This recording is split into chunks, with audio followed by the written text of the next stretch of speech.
Recently, I had someone write me on social media after I posted a story of me at the gym and asked me why I was so dedicated to going to the gym if I was already petite. Now, I love the gym. I love the gym because I want to be healthy. I want to be healthy in the skin that I'm in. I want to be able to enjoy my life with my daughters. I want to be able to enjoy my life with my grandchildren and great grandchildren. And so health is a major priority of mine. And more importantly, just because of a person's outer appearance doesn't necessarily determine if they're healthy or not. Anyways, I proceeded to have a conversation with this awesome lady. And what I shared with her is I think that most people miss the mark. And what I mean by that is a lot of times people's only inspiration is desperation. So what I mean by that is that people often have these big goals and these things that they want to accomplish or achieve, but they're not really inspired. And then the only time they move the mark or the only time they make a shift is if they're desperate. So maybe they hate their job, but they haven't moved from it because there's no need. But then they get fired, and so now they're desperately seeking all these different jobs. Or maybe their marriage is kind of in shambles, but because it hasn't hit rock bottom all the way yet, they're not talking about it. They're not inspired to make changes. And then when, your spouse files for divorce, then they're desperate to try to figure out what went wrong or desperate to try to make changes.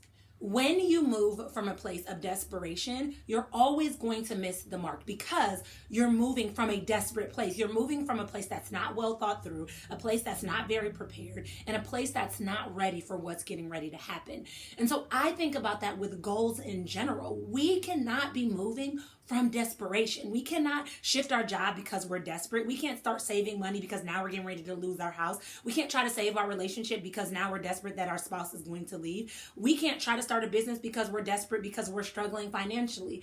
You must be in a position to be inspired to go after your goals, not desperate to go after your goals. So let's talk about what that looks like. I'm a firm believer that for every goal that you have, you must have a strong why.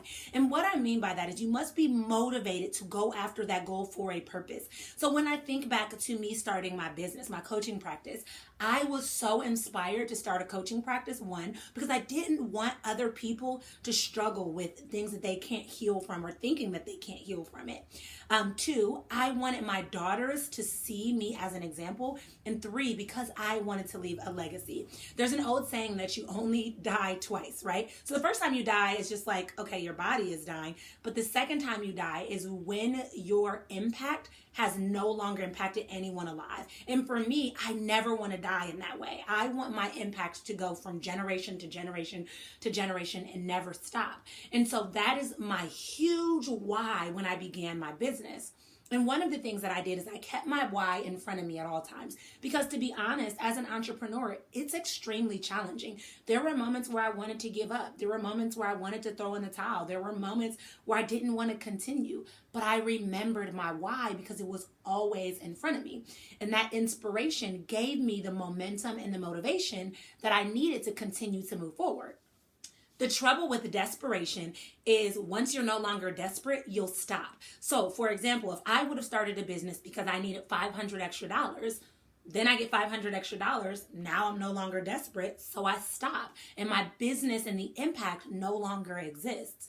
For you, if you're really, really desperate to save your relationship, so you guys start counseling, things start to look up, and then you stop, before you know it, things will start to fall down again. We have to keep the momentum going. And the best way to do that is to be inspired, not desperate. So let's talk about what you need to use inspiration instead of desperation as you go after the goals that you desire for your life. The first thing is you need a goal that is in alignment with what you want.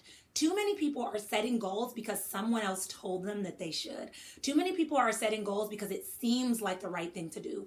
You have to set goals that align with your values and your desires and the outcome that you want for your life. If you're setting goals for other people, you're always going to feel unfulfilled and you're always going to feel unhappy because you're focusing on making sure they're happy and content, but you're not focusing on doing what you desire.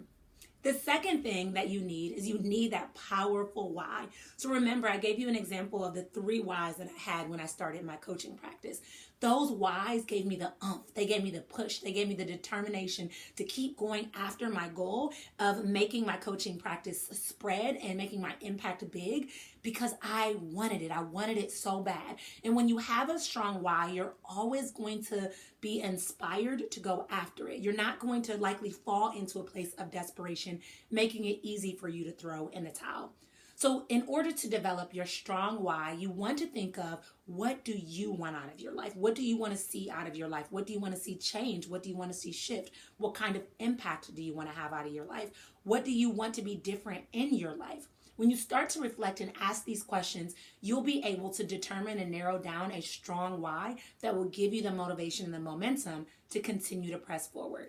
Now, I'm not going to sit here and sugarcoat this and tell you that it's super easy to identify a goal and to identify a why, because the truth of the matter is you may identify a goal, but then you have to keep changing the way that you go after the goal, or you have to change what that goal looks like, or maybe you have to change the time frame. But the process in goal setting, the point is to have a strong why that gives you that motivation and that extra excitement to keep going after that goal even when it gets challenging. If you're looking for support with goal setting strategies, definitely check out my course. I'm going to put it in the link below so that you can join us and get the practical tips and strategies you need to be a real goal getter. Also, we'll talk about the importance of why you need a why and what that why is going to look like to make sure that it continues to motivate, inspire, and encourage you. Now, let me ask you before you go, what would your life look like if you had goals that were in alignment with what you desired, and more importantly, if you never gave up on those goals? Comment below and let me know. Make sure you hit like and subscribe before you go. And until next time, I'll chat with y'all later. Bye, guys.